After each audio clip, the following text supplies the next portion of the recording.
Hey, everybody. I am David Bloom. I am a journalist and occasional podcaster who writes about media, entertainment, and technology. We are here gathered today to talk about audio and sound and how they are going through what some may call a Cambrian moment, where there's an explosion, a Burgess shale, if you know your Stephen Jay Gould. Moment when all kinds of life forms in the audio space are taking off, and lots of investors are interested, and more importantly, lots of audiences and creators and influencers are interested. We see what's happening with Clubhouse on the live audio side. We see what's happening with all kinds of interesting audio content with things like Headspace, Calm, which are audio, basically, designed to help you be better and smarter or more chilled out. Not to mention little companies like Apple Music and Spotify, who are now investing beyond music into podcasts, and podcasts are becoming the source of lots and lots of TV shows and movies. So audio is hot, and we're going to talk today with four really smart people, way smarter than I am, though I am smart enough to ask them questions. So there's that. About some of the stuff we're seeing happening at the high end. You know, audio has been, I think, a little disrespected in the past because they focused on compressing the heck out of it to jam it out on the crappiest headphones possible and the most limited distribution pipelines available. And people like Neil Young have railed against the empire about that, but now we're kind of getting to the place where high-end audio, spatial audio, has been embraced by Apple, and things are happening. So to start, I'm going to have everybody introduce themselves. Ken Randall, please give us a kickoff, if you would. Sure. I'm Ken Randall, and I'm VP of Product at a audio technology startup called Head Technologies. We have office in Los Angeles, and we have R&D center in Geneva, Switzerland. And we are working on both audio hardware and software in the mobile app space to take advantage of the next generation of headphones and to make hardware capable of creating new experiences for all the new content and where audio is going in the future. So we really see the streaming services coming online, higher resolution audio, spatial audio that we'll all talk more about. And we're going to build the hardware to give you the best experiences for this new audio technologies. Great. Dan Macca, tell us a little bit about yourself, sir. Come on down, as they like to say, and The Price is Right. Yeah, no, thanks, David. I'm Dan Macta. I'm the managing director of Qobuz USA. So Qobuz is a high-resolution music streaming service and download store. It's based in France. It's actually been in business for quite some time, although we just launched in the US about 2 years ago.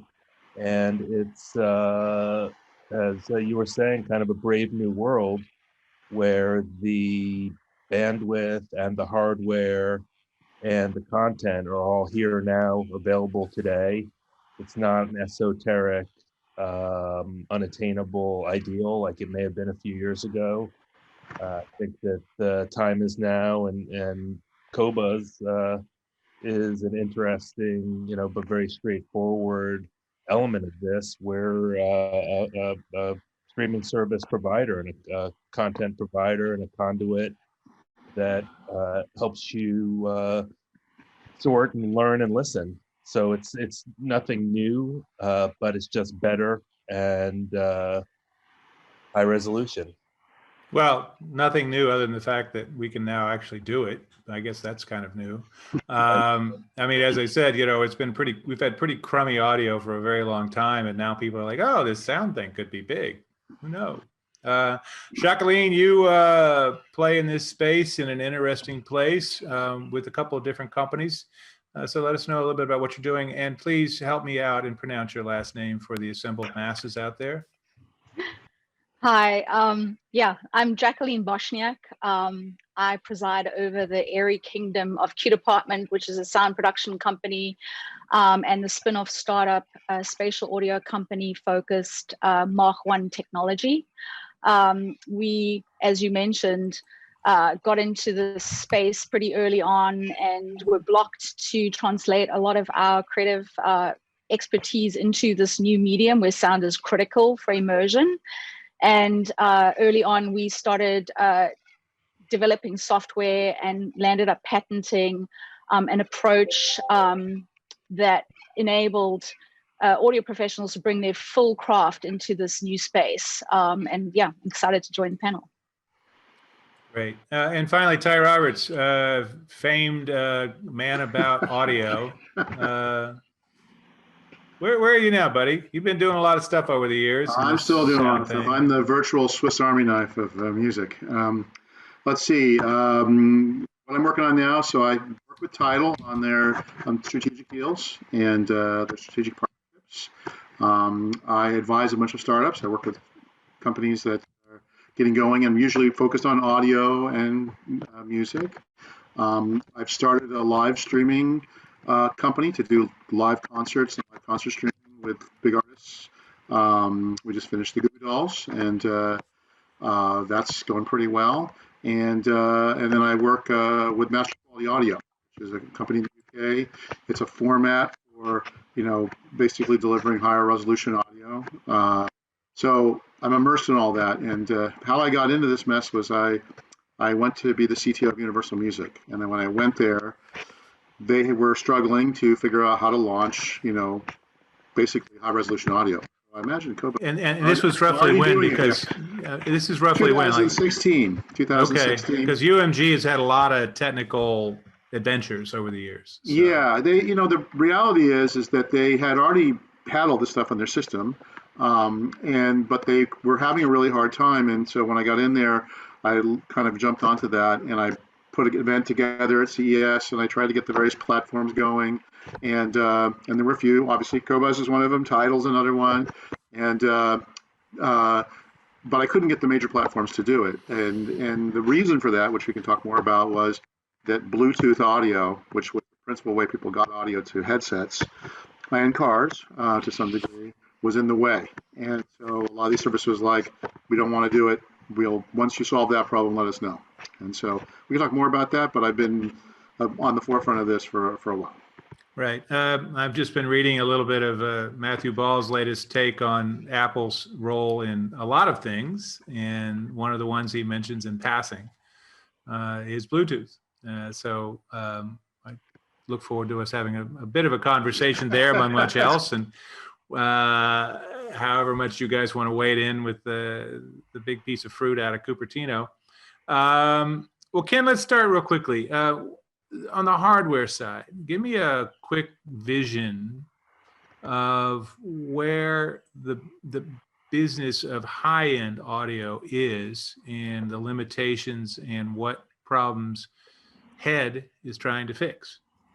Well, I'm going to start with the problems in digital audio, right? Because for the audiophile purists that still run the vacuum tube amps and hundreds of $1,000s worth of equipment, they have no problems. They have no problem. Well, other than finding enough money for all their really bad habits, their hardware habits. But other than that, in the mobile space, in the digital world, which we're all participants in, it's really about how do we take advantage of all the high-res uncompressed audio that's coming online, or spatial audio, all these new technologies. So what we wanted to do was say, at this point in the CE world, for hardware componentry, cost is really optimized. It's really accessible now. Computing power. I mean, a mobile phone is a supercomputer in your pocket, right? So the challenge we went after was, how can we get users to rediscover high-res audio, or for a new generation, even discover high-res audio, those who don't even know it exists.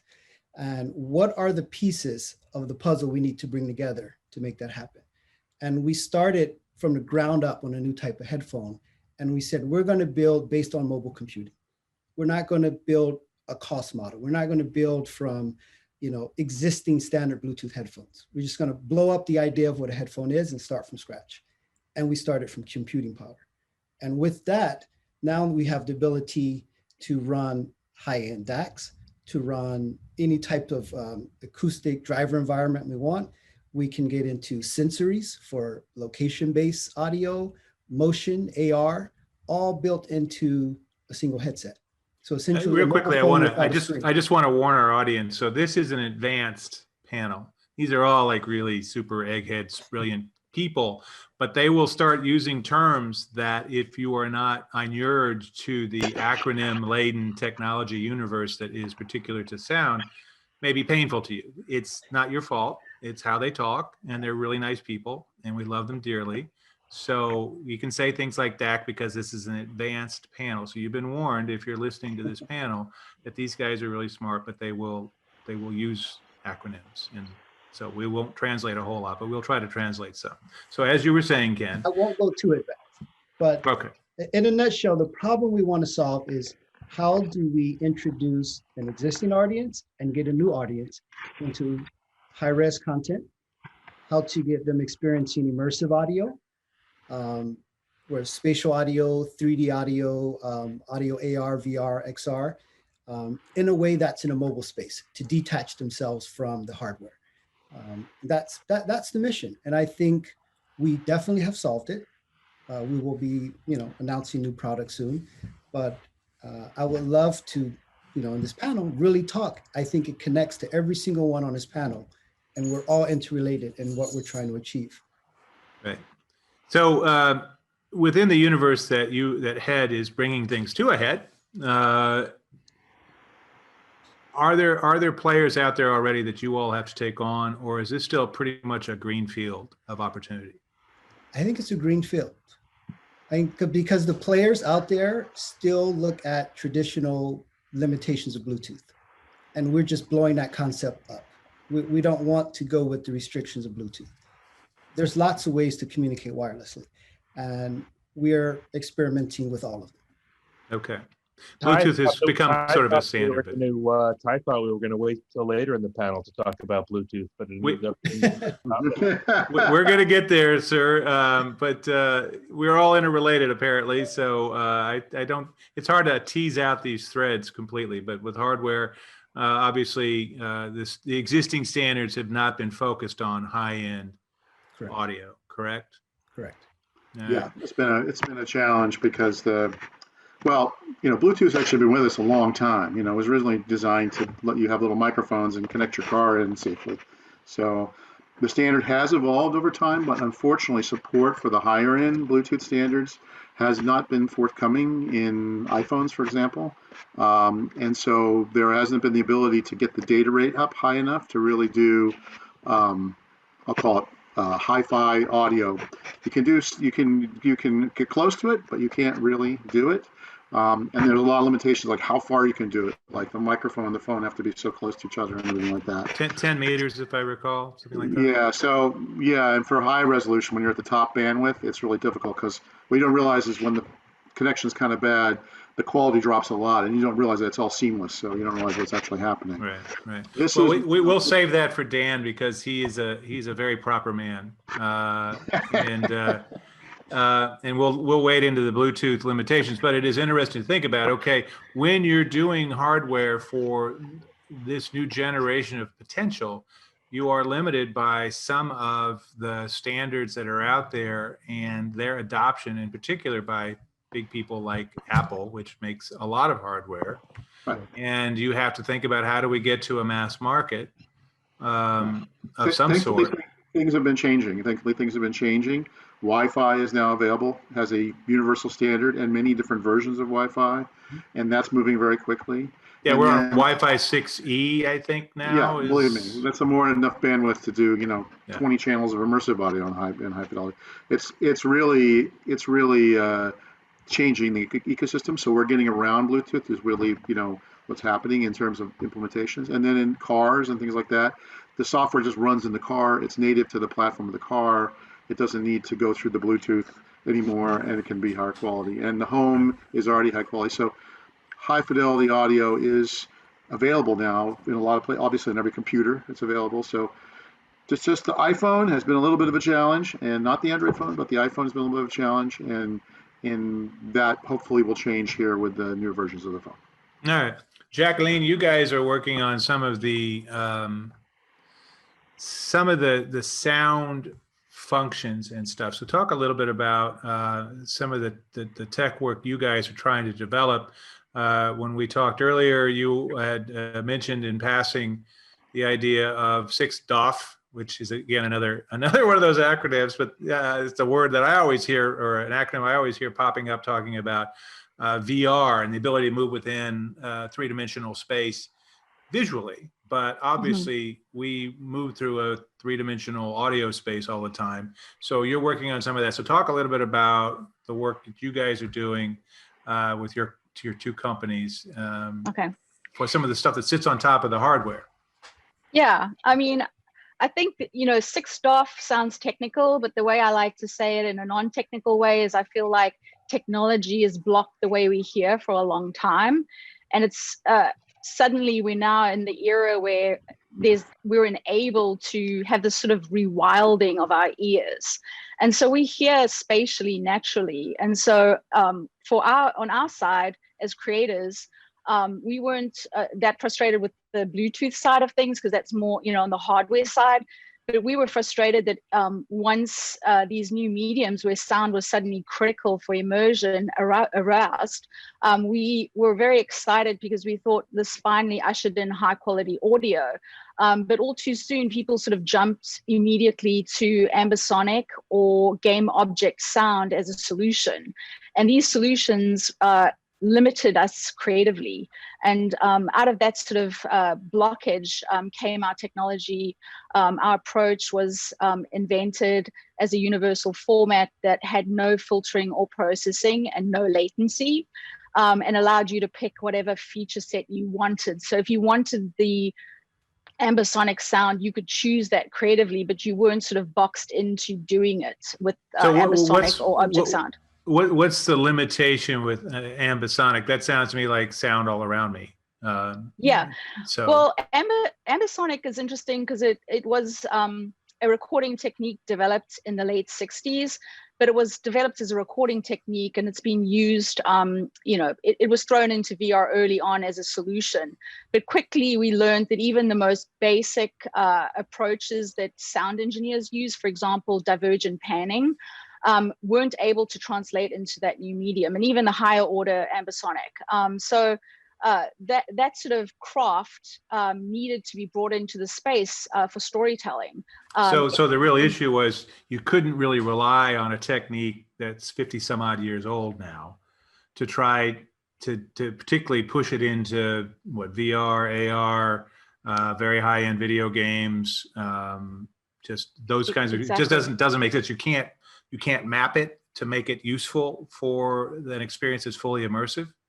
Yeah, I remember early on in 2015, we went to GDC in San Francisco, and all the Oculus and technology companies were talking about throw away everything we've known about sound production, and this is the new way we're doing it.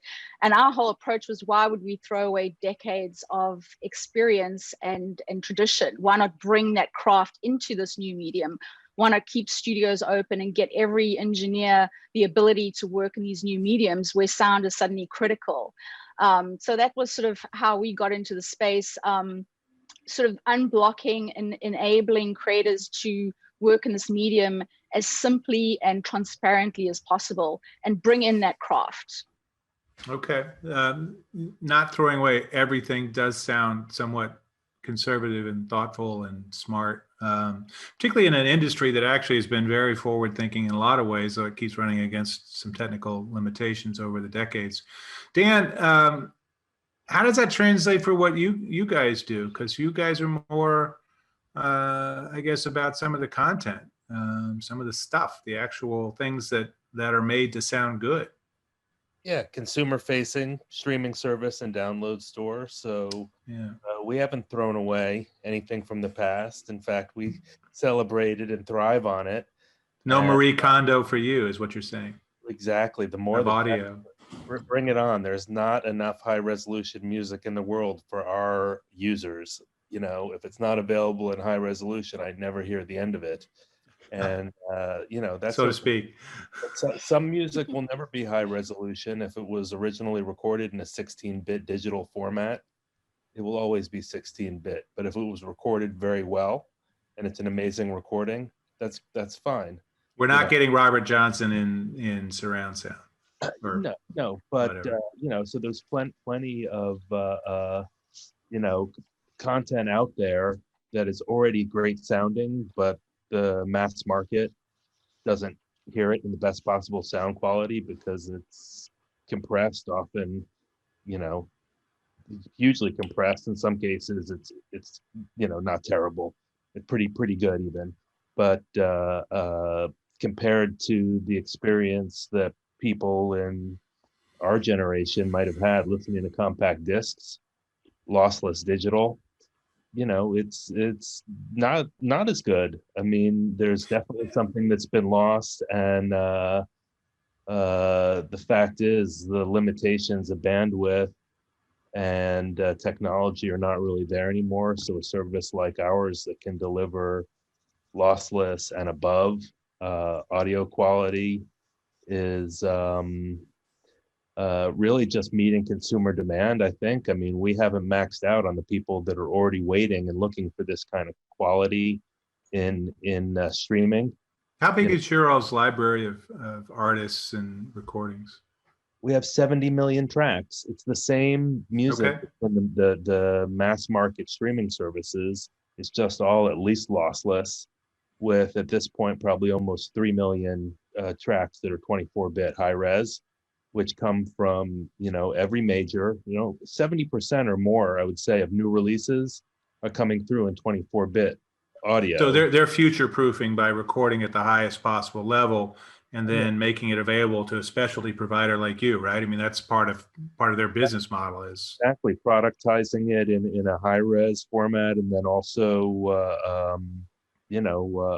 regular old digital for everybody else is now part of the regular workflow at all of the majors and most of the independents. And then there's tons of material being properly digitally remastered, every week. Tons of new stuff, the reason why I want to ask this is South by Southwest, and it's known for a bunch of bands on street corners playing at 4 a.m. next to a laundry, because that's the only venue that's available that day during South by Southwest. But they could record that now on a pretty decent stuff and do something with it. So make sure you set those settings on high and just get a bigger card when you're doing it, right? I mean, save this puppy when you're doing this kind of stuff, and think about who's listening to this 5 years from now, because this is really what we're talking about. Is we've got a now and we've got a soon to be now time frames here, right? And you're trying as a business person to take care of an audience that's already got some hunger for this. Yeah, well, it's now. I mean, there's us, and there's the guys over at Tidal, and then those dudes up in Seattle with their HD music service that are all delivering it to a really substantial number of listeners now. So I think everybody's waking up to the fact that if they're recording in 24-bit, and almost every professional recording session in what year is it? 2021. I got to make sure I'm saying the right year. Yeah, right. Hard to keep track. Except for a few very, very stubborn engineers, I think today is in 24-bit, and just the reason not to master it and deliver it and archive it in 24-bit, there's no reason. Right. So to be clear, we had the analog days, which some hardcore folks, with their tube amps will still rhapsodize about. I mean, the analog days are still here. The analog days are still here, and they've had a little bit of a renaissance with the turntables and all that, though that market is 5% or 10% or whatever's left. But growing. Yeah, growing, but come on, it's this big these days. It's like, oh yeah, it's a really big thing on a really, the packaged good part of the business is falling off the table, and it's what's left for folks that love that. But there's that level of quality. And then there's the CD lossless thing that ran from the 80s to, I don't know, 8 years ago, 10 years ago, seven years. And then we fell backward, right? So the levels of quality, we fell back because we couldn't get it delivered to people based on what they were listening with. So now we finally have we didn't even have it organized. When I got to Universal, they were in the process of finding all the biggest label in the world. Yeah, well, remember, every big label is about 50 small labels, which Right. had all different variations. All their little of, silos and all their little, and this is different how we do tools it. and everything. So they, they brought it together. But one big challenge was with digital came so quickly, although it didn't seem that quickly to all of us, that these guys actually ripped CDs to get the masters into digital format to start. And so you had a mix of them actually redigitizing master tapes, CDs that were ripped, and files that were given to them from a variety of sources. And so the library, as it was of varying quality, and it's taken years, and now I think they're in pretty good shape. But I think the reality is there was a lot of, I'll call it improperly converted digital stuff at the beginning. And Right. Just at the very beginning, just so you guys know, the very first digital recording and digitizing equipment from Sony had little like LED meters that went up and down. And then the Sony engineers told the guys converting them, don't let it go in the red. If it goes in the red, it's clipping, it's bad. So they had the meters go in the yellow. But that like uses only 70% of the bandwidth of 16 bits. So that's why a lot of those original CDs, the volume was really low. And then later they quote remastered them. They got a lot louder. They just turned it up 30% and voila, it was fantastic. Worse than that, they then had, I could be a sound engineer, my God. I got prospects. They had bad digital compression, actually. No, they were even worse than that. They turned it up like 80% and used compression. So then you had, if you look at the waveform of those files, it looks like it's a solid block. I could show you some files from Metallica. Well, it might be because of Metallica's music anyways. That could be Metallica. But the reality is they had it Sony. compressed. I'm just saying, in Sony's defense. Then in more recent last 10 years, people have gone back and used modern things called computers to look at the waveforms and to actually set them up right and to make sure they're transferred properly. And it's all about, immersive, which we talked about earlier, which is those recordings, when you do it properly in studio, you think of a thing called a sound stage. You actually position all the instruments and all the sound in a sphere kind of around you in a certain way. And that kind of a reverse proscenium. Yeah, it's very sensitive to like compression and bad treatment of audio because you're talking about little reverberations in a room which you're trying to capture. And so people can hear good recording, which is where you respect those things, and bad recording where everything just sounds flat, like it was compressed with an iron, and so that is one of the challenges. What we're trying to do is for a lot of those recordings, especially historic ones or jazz recordings, they were done really, really well. And if you listen to the vinyl, it's like amazing. And then you would play the digital track and you would go, what happened? And if you A-beat them. And so we're trying to get rid of that so that the digital ones could even even be better than some of the vinyl versions that were out at the first pressing. So if we can do that, we're doing great. Let's talk about mobile because that seems to be the particularly weak link here, right? I mean, that's the place that now has, we certainly, in one of these iPhone 12s or the Samsung and Google equivalents, certainly extremely capable machines. Somebody, I think Ken may have said, supercomputers in your pocket. It's far more powerful than the things that shot to the moon and the space shuttle and all that. And we're walking around with that. And on a payment plan, it's $30 a month or $10 a month or whatever. So really powerful stuff. And yet we are only catching up to the audio now. Jacqueline, from your standpoint, what needs to be done now to make the audio experience, particularly as we have 5G connections that are super fast, super low latency, what needs to be done, and how do we take it not just in a recorded music space, but in a creative space, in a collaborative space, in a live streaming space, these other ways that music, for instance, and other kinds of audio content could be consumed? I think that one of the things that is stopping the proliferation of spatial audio and the rise of these new engineers that will be using this technology is that we haven't had standards or best practices. So it's a new pipeline and there's no sort of consistency preserving or future-proofing the content. So a lot of the part of the pipeline that we focused on is really creating this sort of universal format that would create that standardization and unblock and get rid of the sort of black box that has always been traditional with audio pipelines.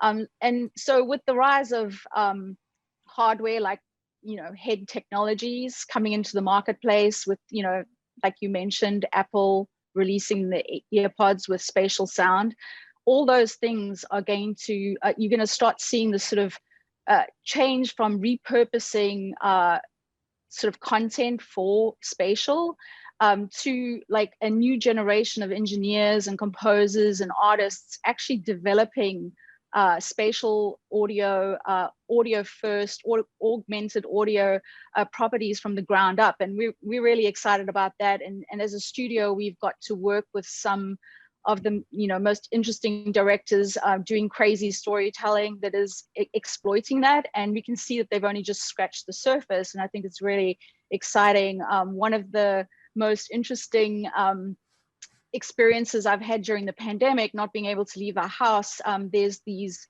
directors that work only in audio. They're called Dark Fields in London, and they put together this app that you can download called Dark Fields, and the experience they created was called Double. And you sort of bought a ticket, and you meant to like sit opposite the table with your partner, get a glass of water, put on the left-hand side, and wait for the show to begin. And the show completely transported you outside of your home into this theatrical experience just using sound. And I found that really interesting, that they could deliver this during the pandemic. You could sit in your kitchen opposite your partner and have this sort of horror experience. So I think but to be clear though, what you're saying is we've only just begun to see the artists who see this as a new palette to create with. Exactly. And that's really where it's going to get interesting. It's sort of like what we're starting to see in things like VR.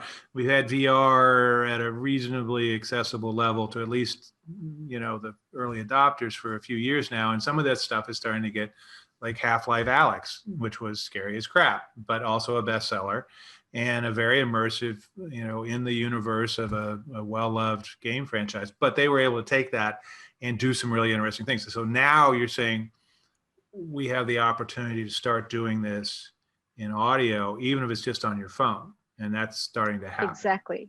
Yes. And I think that's a really exciting time. And I think there's also this sort of idea where developers are creators. So there's this new generation of developers working with engineers, working with artists to bring these new type of audio experiences to life. And it's an exciting time, as we will see. Okay.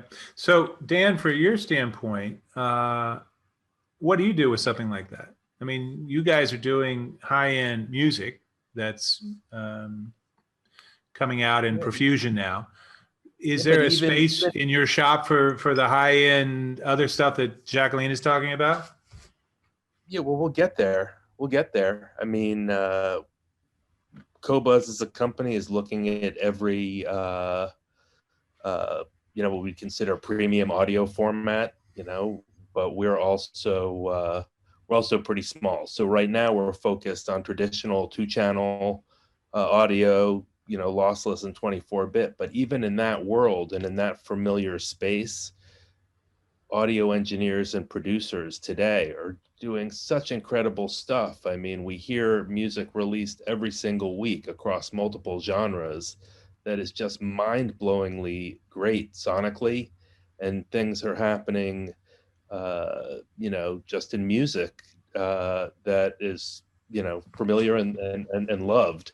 Like a band like the Avalanches, which samples like crazy and has all this stuff going on. You could see somebody like that just going crazy, right? And engineers that know how to work within, the palette that is made available to them by the higher bandwidth. And knowing that it can be delivered to an end consumer without having to be compressed down like this gives the engineer that much more of a palette to work with, at least as I've had it explained to me by engineers who are just loving what they're able to do these days.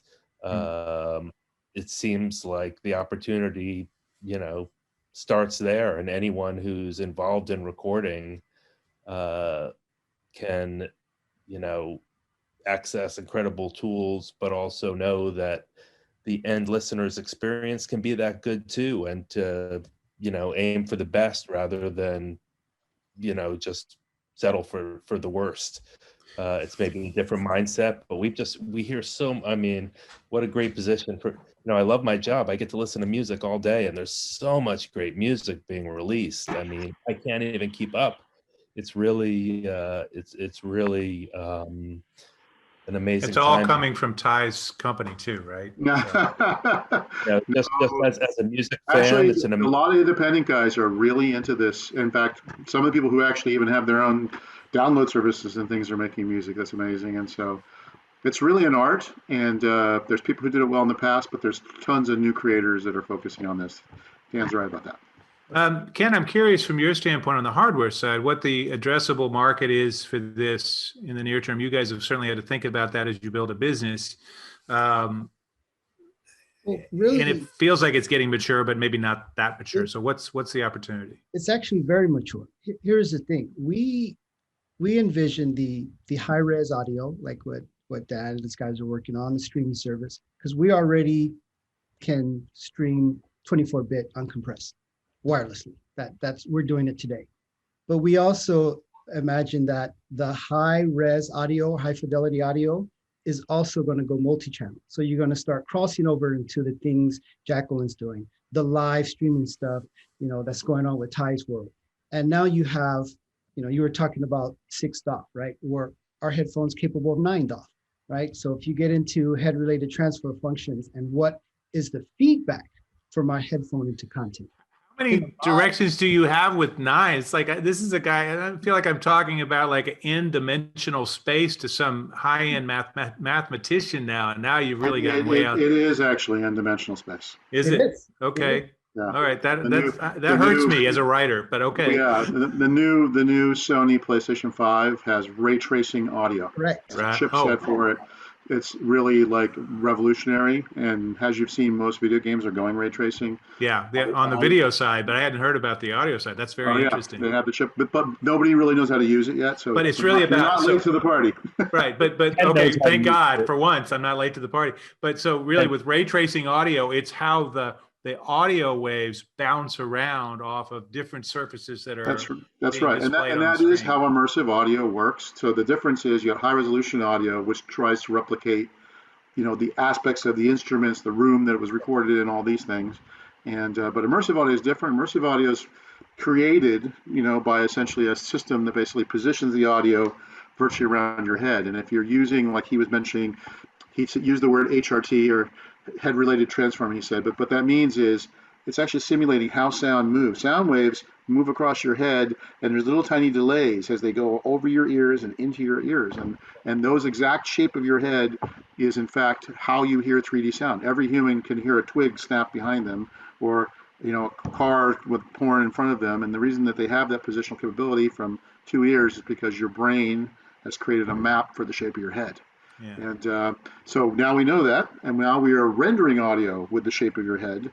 And there are these various. And this is different than binaural, though, right? So binaural is sort of using. Binaural is just recording it like you were using ears, like microphones where the ears were. But this is a little different. It's related, and you can use those recordings. But the reality is, this is really a way of providing you with 360-degree audio. And what's really interesting about it is that it's much more distinct. People can hear through compressed audio. I hate to say it, which these formats that are out there right now are compressed audio.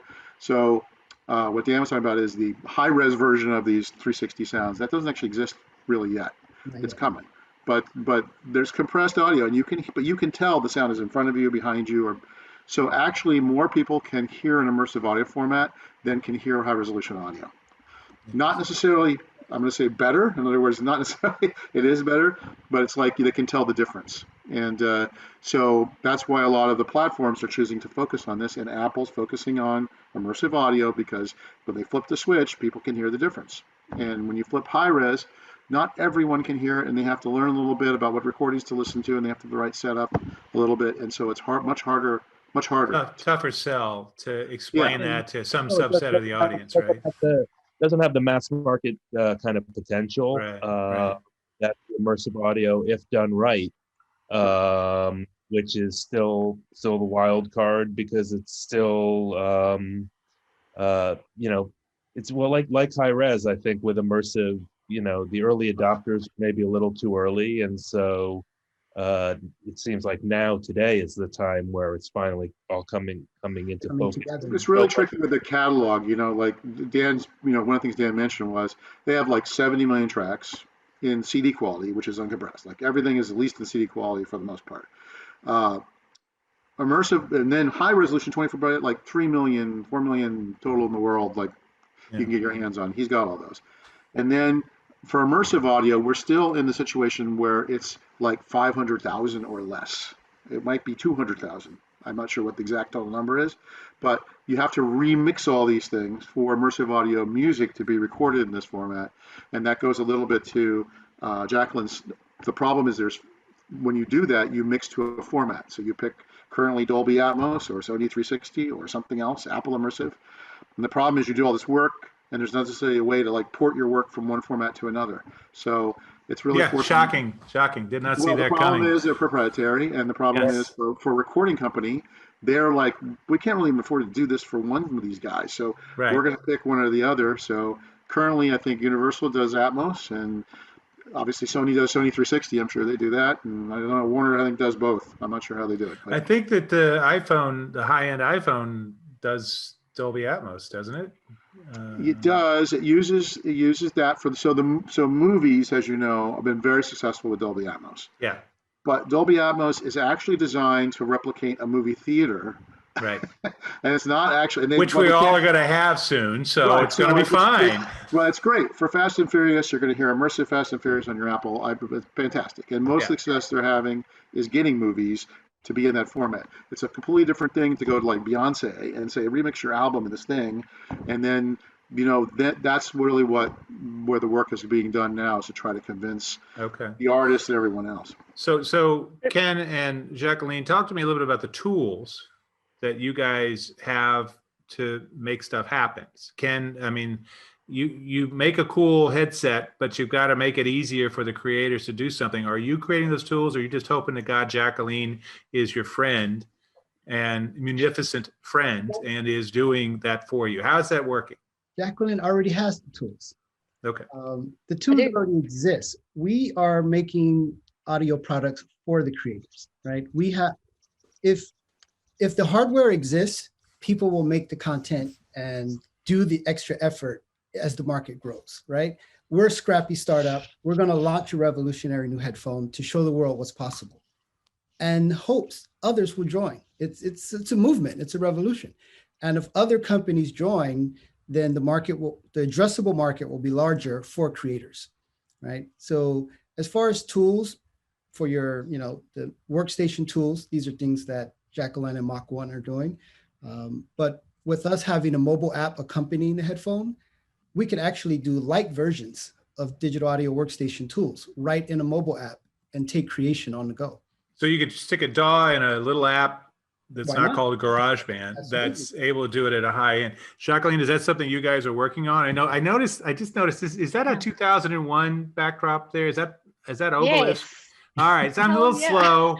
That's why I said I was in low Earth orbit. Low Earth orbit. Yeah. And again, a little chilly. It's Kubrick. So there you go. Yeah. But clearly no problem with immersive audio with Kubrick. But no. In terms of the tools you have and where those manifest, do you depend on one of the three outlets that the three formats that Ken talked about, Ty talked about, or are you able to like work on top of all of them, or how's that process work? So we have designed the Mach 1 spatial system, which is it fits on top of any DAW. Again, we didn't want to tell the creator what to use, whether it's Pro Tools or Reaper or Logic or any innuendo.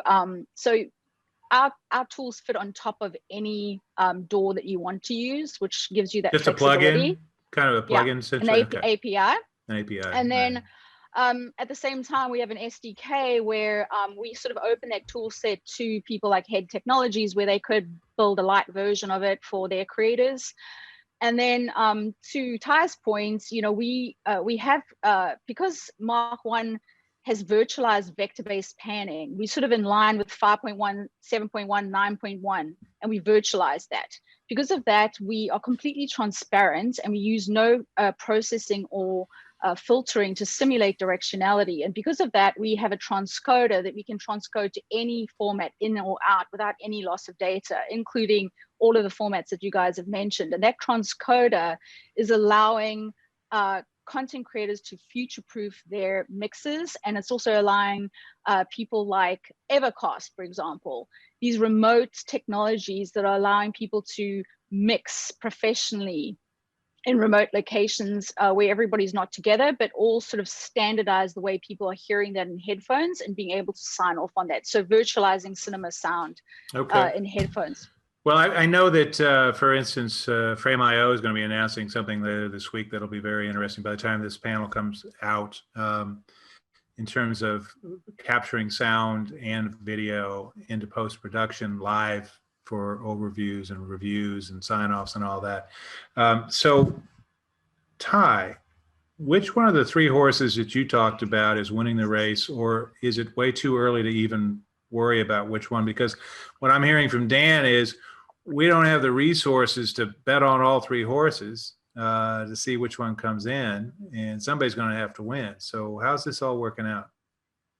I don't know. I thought Jacqueline's idea was brilliant, which is to have people work in a whatever you like, right? Yeah, neutral space, and then transform it to get to the right output format. So that's a Rosetta Stone, basically, that goes to any of those. I haven't heard anybody talk about that before, so I'm sorry I didn't know that's, that's a really great idea. And she seems like she can even do it maybe in real time in some ways. And I think it's a huge problem because right now you have this, so Tidal has to support both formats because music's coming in either. And the users, it's different, by the way. If you use the Sony format, then you can personalize it to your head through their software. If it's Atmos, it's more a generic headspace algorithm. And so your mileage may vary. One problem with this immersive audio is people hear it differently and the shape of their head matters. And some people have different hearing spaces than what I'll call the standard model that's being used. So if it's not personalized to you and you have a slightly non-standard head, which I happen to have, or you happen to have ears that stick out, or you don't have any ears. If you've got a really big brain, it throws it all off, is what you're saying, Ty. I know you were being shy there. The reality is that is actually a problem. And so some people, you put this on and they're like, amazing, the sound is here. And other people like, I don't hear anything. Wow. And there's a lot of reasons for that, but the reality is that's a challenge with this technology. Is this, again, to go back to VR, is this a little bit like some of the depth of field issues that people have over time with their ability to focus their lenses to be able to do three-dimensional space visually? Is that some of the thing as our sensory intake devices in our head are your brain and your eyes are actually trainable. Yeah. And so yours is. Speak for yourself, buddy. I'm beyond help. So. If you're in the field of vision, there's vision therapy where they actually help exercise the muscles in your eyes, and guess what? Your vision gets better. So the reality is, yes, there's an issue there. I think the way I would look at it is that you have to look at the whole ecosystem, like who's going to get all the playback devices. So Sony's focused on headphones. They want to be the guys in headphones. They're one of the big players in headphones. They're focused on that. They have some speaker stuff that's out as well. Atmos clearly is focused on the home theater. They are the masters of the home theater. They are the people who have the home theater business, and more than anybody probably. So it depends on. They're definitely the best brand in the home theater thing. But but that leaves a lot of territory, right? To me. Well, right in the middle is car, which is a theater on wheels. So nobody's figured out this stuff in a car, but it's being talked about. Yeah. So it is really, really interesting. And games is kind of like this different thing because there's not a content problem in games because it's mixed in real time. So that's going to instantly that supports whatever these things are. It just turns on and works because their thing generates it all in real time. And just like they do with the visuals, they generate the audio in real time. But I do feel that one of the things that's a challenge here, which is very challenging, is there is a proprietary nature of this. So Apple's earbuds, they are the number one selling product in the world, I think, of any kind of product. So the reality is they're only supporting what Apple's doing at the moment. Maybe they're going to support Atmos for films. I don't know. But the reality is, again, you get into the situation where people are using the ecosystem to push the format, and there just aren't generic standards for these things. And if that had happened, everyone would be supporting them everywhere. And if standards were truly standard, right? If they were really standard. Well, that's the beauty of what Dan's doing is high-res audio flat plays everywhere. You know, and the reality is so that's good. But when you have to make these choices, then consumers get locked into a certain path. And so, right. Then we go back to Betamax and speaking of Sony, Betamax and VHS, and nobody wins. yeah. Now the good news is you can support. At least you don't have a tape format. The software, the software title can do both, but the reality is it's weird to have to build all that. It seems like we're putting a lot of energy into things we don't need to be putting energy into. Right. But people want that experience. And for stuff I'm working on with live concerts, by the way, the immersive thing of putting you in an audience is highly desired at this moment because you cannot be in an audience.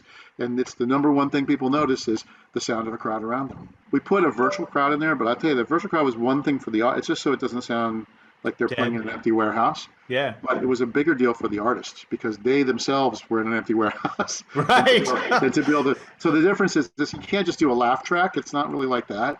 You have to do something that modulates based upon what they're doing. And so we figured out a way to do that. And the bands go right, when they hear that, they go right into like live performance mode, especially the guys have been doing 20,000 shows. So responsive canned laughter. That's good. Yeah. What can do with Ty is giving that our headphones have head tracking. Could we create, one of your live events, put the user center stage? Absolutely. And if I'm moving in real time, the soundstage stays front and center. So you can that would be the ideal way, which is the band should be correct, but like when you turn to the right, the guy, and you can hear this in the crowd. The guy's like, Freebird, whatever behind you. You're like, exactly. Hey, you, shut up back there. Yes.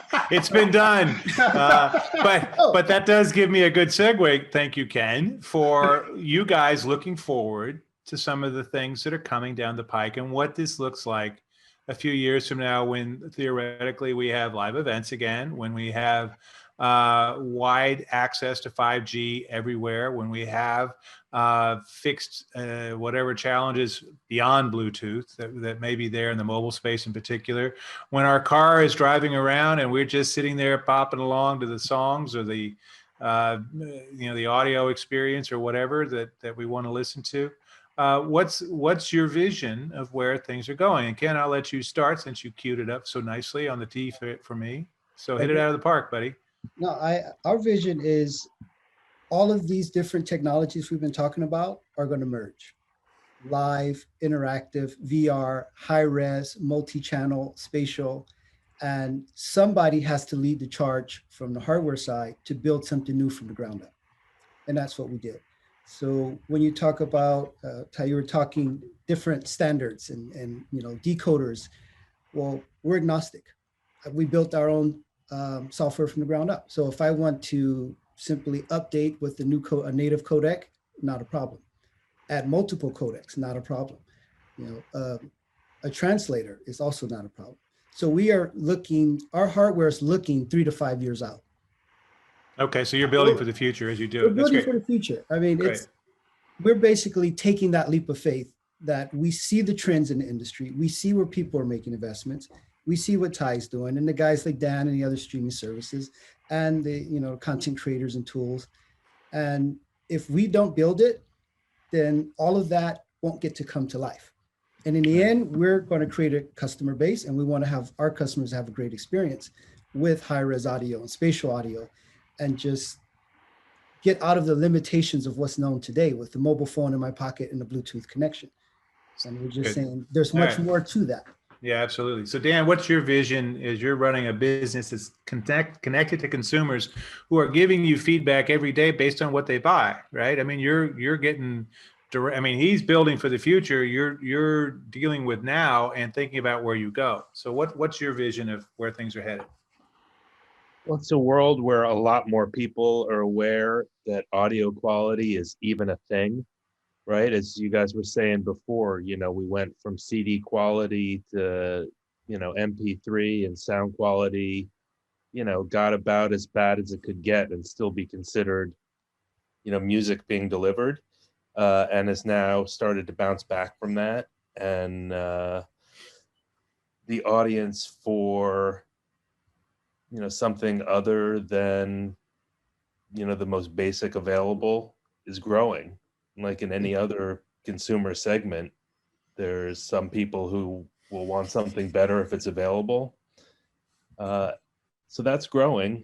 And, Ken and Head and other companies are building the hardware now that can handle it, and looking a few years down the line, I don't know what format is going to win the immersive wars with Qobuz. We want to create our next iteration so that we can support whatever comes down the pike. I mean, to do it right, we should just be ready, because we don't know, and there could be something else that hasn't even been thought of yet that in 3 years could be ruling the roost. So there's different kinds of choices about the infrastructure and the development of the apps that we need to make, like right now, and we are in the process of that. But I just think that better audio quality is going to be available to more people at lower cost, and it's just going to become desirable to a bigger segment of the audience, and not just the real nerds and folks with nothing better to do. Right. Well, we all have nothing better to do right now. But Jacqueline, you guys are trying to build software for this. As you do that, what's your vision of what are you building towards? So give us your perspective on where things are headed. We consider ourselves defenders of the audio realm, and that's our sort of mission statement in life. It's why we get up and run to the studio every day. We want to continue to bring tools that bring the full craft of sound production into these new mediums. And we want to continue to propagate our sort of universal toolkits, which allows any platform or app to be completely codec and format agnostic. We don't want consumers to have to worry about whether their devices support the content. And we don't want content makers to have to worry about which format they prefer using. It should be a creative choice. And so as we move forward, I'd like to see our format becoming one of the first intelligent formats that build the artist into these platforms of the future in the metaverse, and even see it eventually becoming a fintech situation where there's a format that's literally defending artists. So you're talking about layering some blockchain stuff on there to make sure they get paid their royalties in a timely fashion, and a few other things like that. Because of course, Bitcoin is 44,000, and Elon Musk said it must be so. So therefore, let's do that for our audio stuff too. I get it. Totally get it. And also, yeah. Okay, but I not unreasonable 5 years from now. It could happen. There's no doubt about it. It could happen. I actually don't know how to do that. So if anybody's listening to this that wants to help me figure that out. Oh, I guarantee you there's some people running around at South by Southwest who are doing a lot of blockchain stuff. That's a pretty much a 99% bet. Ty, I'm going to let you kind of wrap this puppy up. We're about done here, but you've got that across all formats, across all parts of this universe, across all space and time, unknown universe. Pretty much, Ty the God, Ty the Creator. How about that? Yeah. So what I would just say is, in live streaming, in live concerts, and live music, quality has just become apparent to the shows we're doing. If you go to Amazon Prime and look up the Bush Virtual Experience, check out our sound, check out the Goo Goo Dolls shows on there, check out the sound. Great. Because the reality is, it's 48 kilohertz, 24-bit, and when we did that, it was hard for these bands because they're used to being in a arena.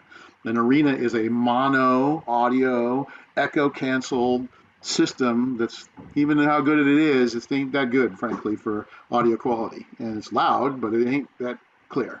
And so when you're now in this new digital realm with the systems we just talked about, you can really hear it, and teaching them how to record themselves live, but at high quality and at high dynamic range, and getting the crew to do all that, we put a lot of work into. And so I feel like live will be that, and then immersive as well. And then the last part is that quality has to be sold. So yes, it's true. People have to be given a choice, but they have to first be given a choice. Right now, you can only buy one level of quality with Spotify. You can only buy really one level of quality with Apple. And yes, Qobuz, Tidal, Amazon offers different choices. And thankfully, I can say this, Tidal's been able to get a majority of their users to look at the hi-fi option, and they are now, I think that's the biggest revenue driver in the company. And so the reality is, before, this was like a call to sideline to start, and now it's the majority. So I always say quality has to be sold. You have to tell people what it is, you have to explain it, and we all have to do a better job of that. It's an upsell and a differentiator, and that's really valuable. So real quickly, I'm going to let everybody tell folks real quickly how they can reach you. I'm David Bloom. You can follow me on Twitter at David Bloom, as you can see in my name, and on LinkedIn at David L. Bloom. Jacqueline, where can they find you? I'm on Twitter under the handle Bulk and Swagger. Bulk and Swagger. That sounds like a really expensive upscale retail shop in New York back about 2019. That's fantastic. No, it's from a Tom DeLillo novel. I don't read Delilah. I can barely write. Never mind read. Ken Randall, where can they reach you? You can reach me on LinkedIn at Ken Randall, and I'm with Head Social. All right, Dan Makta, Mr. Cobuzz, where can they buzz along with you? LinkedIn and what's the other one? Twitter. Twitter, that one. Right, that one. Little one called Twitter. Heard about it. Easy to find. And finally, Ty, I know you are in low Earth orbit alongside Jacqueline. Where can they find you? Go to LinkedIn and send me a message, Ty Roberts, or go to my website, tyrobertsinnovation.com. Fantastic. Thank you all very much for a fantastic and very immersive audio conversation. And have a great day and a great South by Southwest in this digital era we're now in. Thanks, everybody. Thank you. Thank you. Ciao. Thank you very much. David. Bye. Bye-bye. Ciao.